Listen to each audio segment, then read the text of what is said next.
Dad, can we watch the Me Show? What? It's the McCormick Ennis Show. What's the show about? They talk about books and they do different book reviews and stuff. Oh. What book are they going to talk about today? Woodsong! Hey, sixth graders, it's Mrs. McCormick, and I'm so excited. I have some late breaking news coming to you live from Centennial Middle School. We are going to be starting this novel, Woodsong. It is a fantastic book by Gary Paulsen, and I'm going to let Mr. Ennis tell you more about it. May I have this You book, may. please? I'm telling you what, ladies and gentlemen, slugs and leeches, Woodsong is an awesome book. Have you ever heard of Gary Paulsen? I have. Gary Paulsen, you might have heard of Gary Paulsen. Probably you heard of him from what book was that?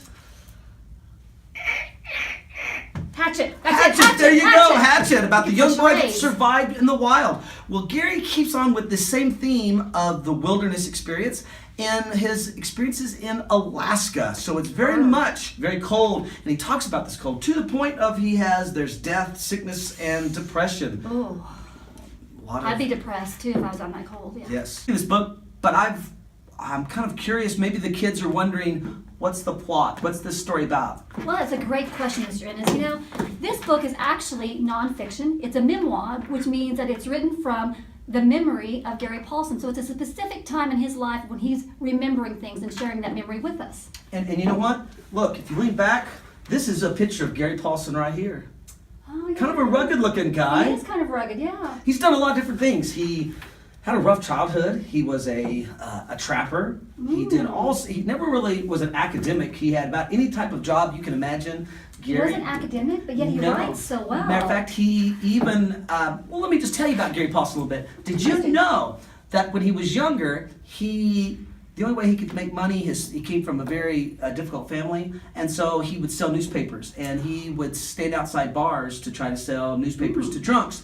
And so one night, it was cold, and there was a library that was open, and a librarian let him in, and she gave him a library card, and it was one of the first things that he had of his own, and he started reading from that moment. Wow. He attributes a lot of his writing and getting that book library card and his interest in writing because it was free, and So the power of reading made him a better writer. Is that what you're saying? it did. And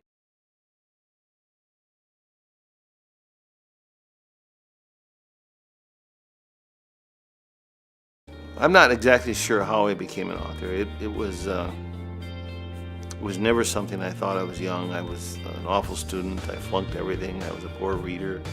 What happened is a public librarian got me to reading. And while I was flunking school and my home life was awful, she kept me reading. Started hunting, trapping, fishing. Wound up doing that on foot when I was a kid.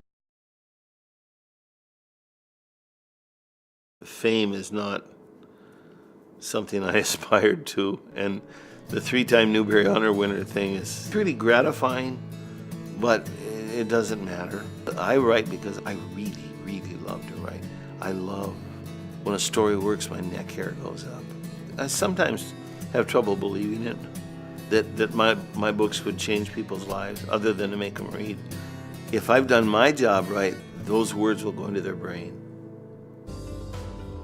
What I love is the honesty of young people.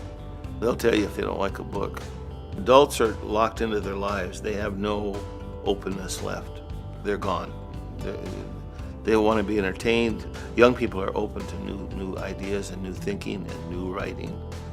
And I don't write down. I write the best I can. I really do. For young people, I tell them to read like a wolf eats. Read when they tell you not to read, and read what they tell you not to read. I can't wait to read Woodsong. I know it's gonna be great. I heard it's such a good book. I'm so excited.